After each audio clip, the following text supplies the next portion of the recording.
Innal hamdalillah nahmaduhu wa nashkuruhu wa nastaghfiruh wa na'udzu billahi min shururi anfusina wa min sayyiati a'malina. May yahdihillahu fala mudilla lahu wa may yudlilhu fala hadiyalah. Asyhadu an la ilaha illallah wahdahu la syarika lah wa asyhadu anna Muhammadan 'abduhu wa rasuluhu alladzi la nabiyya ba'dah. Allahumma salli wa sallim wa barik ala sayyidina Muhammadin wa ala alihi wa sahbihi ajma'in. Amma ba'd, faya ayyuhal hadirun usikum wa iyaya bitaqwallahi wa ta'atihi faqad fazal muttaqun. Wa qala Allah ta'ala ya ayyuhalladzina amanu taqullaha haqqa tuqatih wa la tamutunna illa wa antum muslimun. Wa qala aidan wa may yattaqillaha yaj'al lahu makhrajan wa yarzuquhu min haitsu la yahtasib. Wa qala an-nabiy sallallahu alaihi wasallam ittaqillaha haitsu ma kunta wa adbi'is sayyi'ata hasanata tamhuha wa khaliqin nasa bi khuluqin hasanin. Ma'asyiral muslimin wa zumratal mu'minin rahimakumullah, puji dan syukur kita panjatkan kehadirat Allah Subhanahu wa taala. Salawat dan salam atas junjungan kita Nabi besar Muhammad sallallahu alaihi wasallam beserta keluarga, kerabat, sahabat, pengikut dan penganutnya sampai akhir zaman. Amin ya rabbal alamin.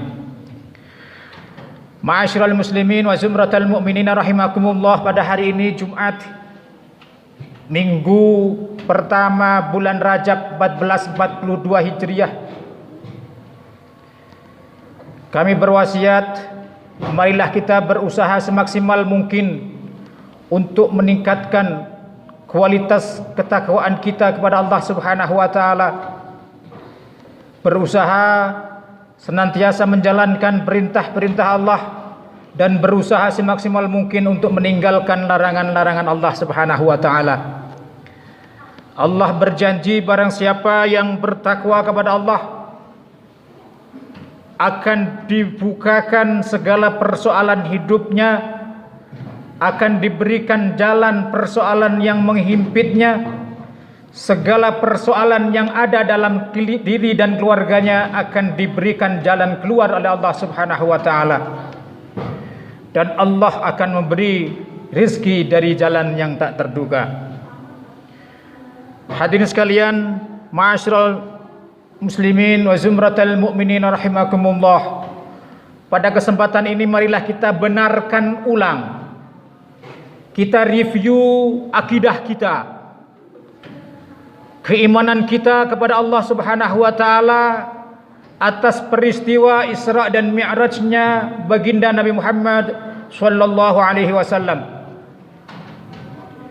Kita harus meyakini dan membenarkan bahwa peristiwa Isra dan Mi'raj baginda Nabi Muhammad sallallahu alaihi wasallam adalah peristiwa perjalanan hijrah, perjalanan seorang manusia dengan ruh dan jasadnya. Peristiwa Isra dan Mi'raj bukan hanya ruh saja, tetapi ruh dan jasadnya. Hal demikian bisa kita melihat dan kita bisa pelajari bagaimana peristiwa setelah Rasulullah sallallahu alaihi wasallam kembali ke Mekah setelah melaksanakan Isra dan Mi'raj. Dia sampaikan peristiwa itu kepada masyarakat Quraisy pada saat itu. Semua masyarakat berbalik arah. Semula ada yang sudah beriman kepada baginda Nabi Muhammad kembali menjadi kafir karena peristiwa itu dianggap peristiwa yang tidak masuk akal bagi mereka. Sehingga sampai terjadi Rasulullah setelah menyampaikan peristiwa itu, Rasulullah disuruh mengangkat kaki kanannya. Diangkatlah kaki kanan Rasulullah. Dan orang kafir Quraisy pun meminta kaki kiri yang satu atau kaki yang satu lagi untuk diangkat kembali. Maka Rasulullah tentu tidak akan pernah mampu untuk berdiri terbang dengan tanpa kaki. Kafir Quraisy pun mengatakan, bagaimana mungkin wahai engkau Muhammad, kedua kaki kamu suruh angkat saja nggak bisa, kamu kok mengatakan telah melaksanakan perjalanan dari Mekah ke Masjidil Aqsa, dari Masjidil Aqsa ke Sidratil Muntaha Mustawa dan beraudiensi dengan Allah. Ini akal mereka tidak sampai, hadirin sekalian yang berbahagia. Dialog inilah satu di antara bukti bahwa peristiwa Isra dan Mi'rajnya Nabi Muhammad sallallahu alaihi wasallam dilaksanakan dengan ruh dan jasadnya. Dalil yang bisa kita pegang di dalam Isra dan Mi'raj adalah ayat pertama dalam surat Al-Isra. Subhanalladzi asra bi'abdihi lailan minal masjidil harami ilal masjidil aqsa alladzi barakna haulahu linuriyahu min ayatina innahu huwas samiul basir. Kalaupun kita pernah belajar fisika modern atau minimal belajar fisika, maka kita di sana akan menemukan pelajaran atau teori bahwa setiap material itu membutuhkan waktu dan tempat. Setiap benda membutuhkan waktu dan tempat. Sementara immaterial atau bukan material tidak membutuhkan waktu dan tempat. Jasad baginda Nabi Muhammad sallallahu alaihi wasallam secara fisika adalah fisik yang nyata. Itu adalah materialnya. Maka di dalam Al-Quran surat Al-Isra ayat 1 disebutkan kembali bahwa perjalanan pada malam hari, Subhanalladzi asra, Subhana maha suci Allah, asra yang telah memberangkatkan pada malam hari. Malam hari itu adalah waktu. Perjalanan pada waktu malam hari ini menunjukkan bahwa Muhammad sallallahu alaihi wasallam berjalan pada waktu malam hari, sudah menempati waktu. Ini adalah satu di antara ciri material atau ciri fisik seseorang. Dari mana perjalanannya itu? Ruangnya adalah minal masjidil haram inal masjidil aqsa. Ini adalah ruangnya. Ruangnya adalah dari Masjidil Haram menuju ke Masjidil Aqsa. Jadi ayat itu sebetulnya sudah mewakili akal kita yang berpendidikan dengan pelajaran fisika bahwa peristiwa Isra dan Mi'raj Nabi Muhammad sallallahu alaihi wasallam adalah peristiwa yang terjadi perjalanan ruh dan jasadnya. Sebelum kita menafsirkan ayat bi'abdihi, dari ayat itu kita sudah mendapatkan penjelasan yang cukup jelas bahwa Isra dan Mi'raj baginda Nabi Muhammad sallallahu alaihi wasallam biruhihi, dengan ruhnya, wa jasadihi, dan jasadnya. Ayat berikutnya ataupun berikutnya mengatakan linuriyahu min ayatina, untuk memberikan, menunjukkan dan memperlihatkan Allah Subhanahu wa taala akan ayat-ayat keberadaan Allah. Ayat-ayat yang menunjukkan wujudnya Allah. Ayat-ayat yang menunjukkan kebesaran dan keagungan Allah. Itulah diperintahkannya Rasulullah sallallahu alaihi wasallam pada saat Isra dan Mi'raj. Hadirin sekalian yang berbahagia, peristiwa ini Ahlus Sunnah wal Jamaah betul-betul memberikan perhatian yang sangat besar agar akidah kita jangan sampai tergoyahkan dengan akidah-akidah orang yang menyesatkan dan yang tersesat. Jangan sampai kita tergoyahkan menganggap bahwa peristiwa itu adalah sebuah peristiwa mimpi belaka ataupun cerita-cerita belaka. Ini adalah peristiwa yang nyata, satu di antara mukjizat Nabi Muhammad sallallahu alaihi wasallam. Kita cukup sadar hadirin sekalian yang berbahagia, oleh baginda Nabi Muhammad sallallahu alaihi wasallam setelah melaksanakan Isra dan Mi'raj. Isra perjalanan Nabi Muhammad dari Masjidil Haram menuju ke Masjidil Aqsa, itu adalah Isra. Sedangkan Mi'raj adalah berangkatnya Nabi Muhammad sallallahu alaihi wasallam dari Masjidil Aqsa ke Sidratil Muntaha Mustawa dan beraudiensi dengan Allah Subhanahu wa taala. Di dalam Mi'raj itulah Rasulullah sallallahu alaihi wasallam dipertemukan kembali kepada nabi-nabi sebelum baginda Nabi Muhammad sallallahu alaihi wasallam. Bertemu dengan Nabi Ibrahim, bertemu dengan Nabi Musa, bertemu dengan Nabi Adam alaihissalam, dan bertemu dengan Nabi Isa. Semua Nabi dan Rasul Rasulullah sallallahu alaihi wasallam dipertemukan, dan baginda Rasulullah sallallahu alaihi wasallam menjadi imam solat bagi para nabi yang ditemu itu.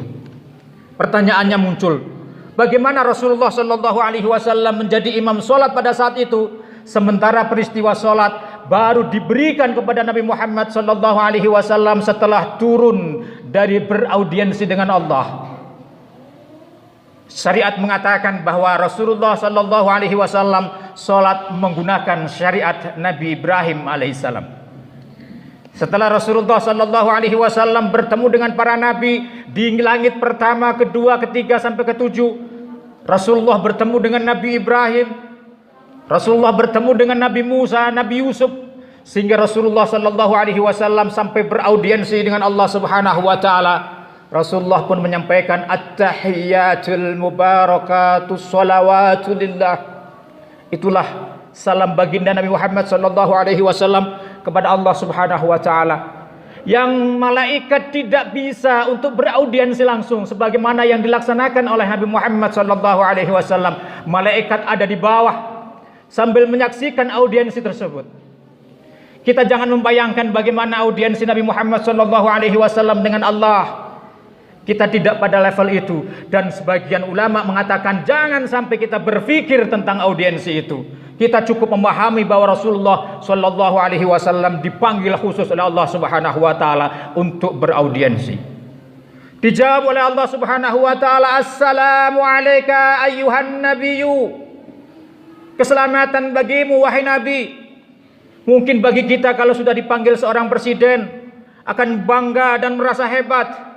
Tapi beda dengan Nabi Muhammad sallallahu alaihi wasallam, dipanggil Allah dan mendapatkan salam dari Allah Subhanahu wa taala, "Assalamu alayka ayyuhan nabiy wa rahmatullah." Nabi Muhammad tidak berlebihan kebanggaannya. Merasa Rasulullah sallallahu alaihi wasallam kehambaannya itu tunjukkan di hadapan Allah.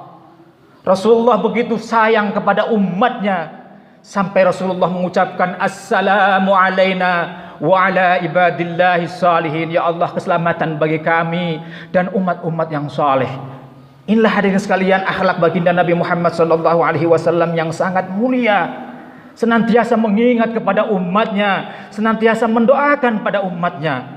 Begitu indahnya dialah Allah Subhanahu wa taala dengan Rasulullah yang demikian itu.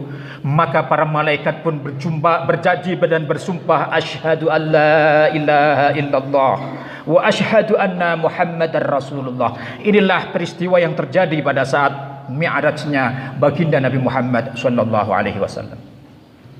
Setelah baginda Rasulullah turun dari audiensi dengan Allah Subhanahu wa taala, turun bertemu dengan Nabi Musa alaihi salam. Peristiwa pertemuannya Nabi Musa alaihissalam dengan Rasulullah sallallahu alaihi wasallam mengajarkan kepada kita bahwa Rasulullah sallallahu alaihi wasallam tidak melupakan jasa pendahulunya. Nabi Musa wafat 500 tahun sebelum Nabi Muhammad sallallahu alaihi wasallam hidup, dan bahkan ribuan tahun sebelumnya. Akan tetapi Rasulullah sallallahu alaihi wasallam senantiasa menghargai orang-orang yang terlebih dahulu berjasa dan berdakwah. Nabi Musa bertanya, "Wahai Muhammad, perintah apakah gerangan yang diberikan Allah kepadamu?" Rasulullah menjawab, "Untuk menunaikan salat 50 waktu, 1 hari 1 malam." Apa jawaban Nabi Musa alaihissalam? "Umatmu tidak akan pernah mampu wahai Muhammad. Saya saja, Bani Israel diperintahkan oleh Allah Subhanahu wa taala, tidak semua perintah itu bisa dilaksanakan. Mintalah kembali kepada Allah untuk peringanan." Hadirin sekalian yang berbahagia, inilah akidah kita harus kita benarkan kembali. Cerita yang beredar seakan-akan Rasulullah sallallahu alaihi wasallam naik ke langit dan berjumpa dengan Allah untuk minta keringanan. Pemahaman ini mari kita benarkan.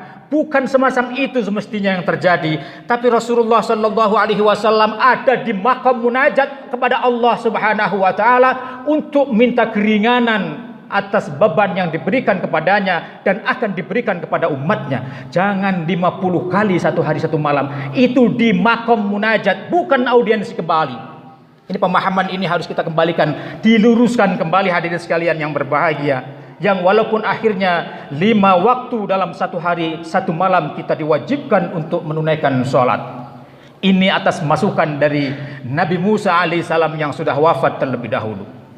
Yang seharusnya dan seadanya ternyata kita melaksanakan sholat juga 50 kali dalam 1 hari 1 malam. Sholat fardhu 17 rakaat, sholat sunnah rawatib, sholat sunnah witir, sholat tahajud, salat duha, semua kalaupun kita jumlah sekitar kurang lebih 50 rakaat dalam satu hari satu malam, toh pada akhirnya kita umat baginda Nabi Muhammad sallallahu alaihi wasallam bisa menunaikannya yang 50 waktu itu. Ma'asyiral muslimin wa zumratal mu'minin rahimakumullah, hikmah apakah sebetulnya setelah Rasulullah sallallahu alaihi wasallam melaksanakan Mi'raj, Isra dan Mi'raj, dan kembali lagi pada subuh pada hari itu? Pada kesempatan itu Rasulullah sallallahu alaihi wasallam melaksanakan salat subuh dengan berjamaah. Nabi Muhammad ada di belakang malaikat Jibril. Para sahabat ada di belakang Nabi Muhammad sallallahu alaihi wasallam. Di sanalah Jibril mentalaki, mengajarkan tata cara bagaimana menunaikan salat.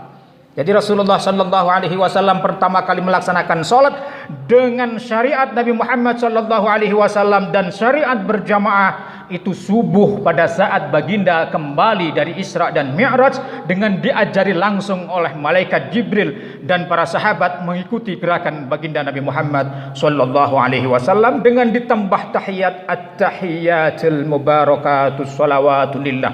Dan tahiyat inilah yang diajarkan oleh Khalifah Umar bin Khattab secara mutawatir kepada umat pada saat itu, sehingga kita umat sekarang tidak diperkenankan kembali untuk merubah-rubah redaksi dari tahiyat tersebut.